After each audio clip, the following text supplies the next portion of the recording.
Hinihikayat po ng Office of Civil Defense ang publiko na muling makibahagi sa ikakasang first quarter nationwide simultaneous earthquake drill o NCED sa March 13. Bilang paghahanda po yan sa The Big One o ang pagtama ng magnitude 7.2 na lindol sa Metro Manila at mga karatig probinsya.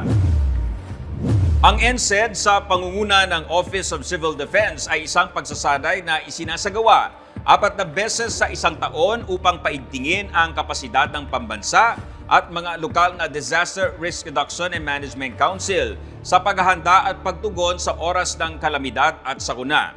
Ayon kay OCD Administrator Undersecretary Ariel F. Nepomuceno, sentro ngayon ng isasagawang pagsasanay ang Santa Rosa City sa Laguna, mga karatig bayan at lungsod, Mimaropa at Regional Disaster Risk Reduction and Management Council, Calabarzon.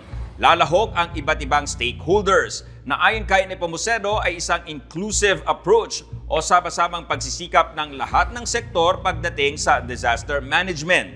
Highlight din ang ilang mga pagbabago pagdating sa koordinasyon at kolaborasyon sa NCED. Magsasagawa ng airlift ang Mimaropa at rescue teams buhat sa Regional Disaster Risk Reduction and Management Council, Calabarzon mula Batangas patungong Santa Rosa City. Lalahok ang iba't ibang ahensya ng pamahalaan at pribadong sektor tulad ng Special Education Schools, Laguna Techno Park Incorporated, Angkas, Enchanted Kingdom at AFP Reserve Force.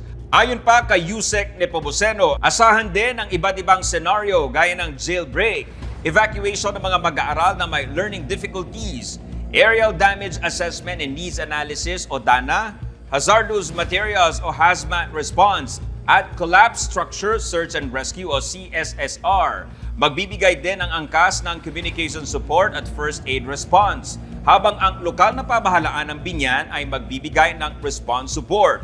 Una nang pagaganahin ang Communication, Exercise at Emergency Operations Center sa March 12 ng iba't ibang ahensya upang plansyado na pagsapit ng March 13 main drill.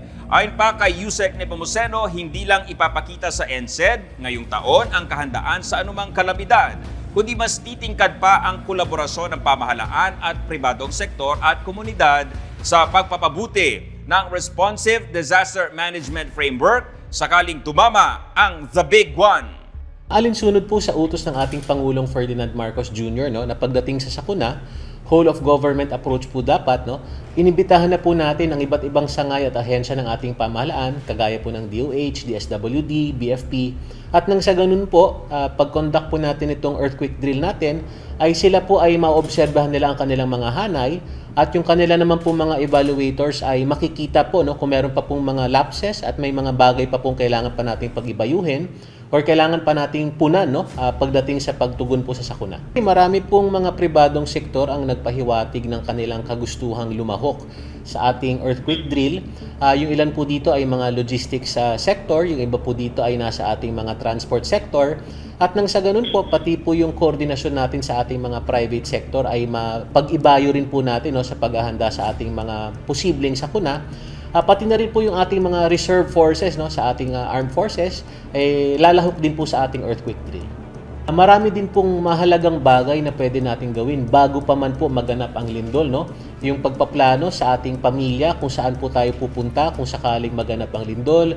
Yung pong pag-aayos sa ating kabahayan, iwasan po natin yung mga babasagin sa matataas na lugar o kaya cabinet na maaaring tumumba pagdating ng lindol. Yung mga exit routes po sa ating kabahayan, dapat po may alternative routes tayo kung sakaling madaganan o masira yung isang bahagi ng ating bahay.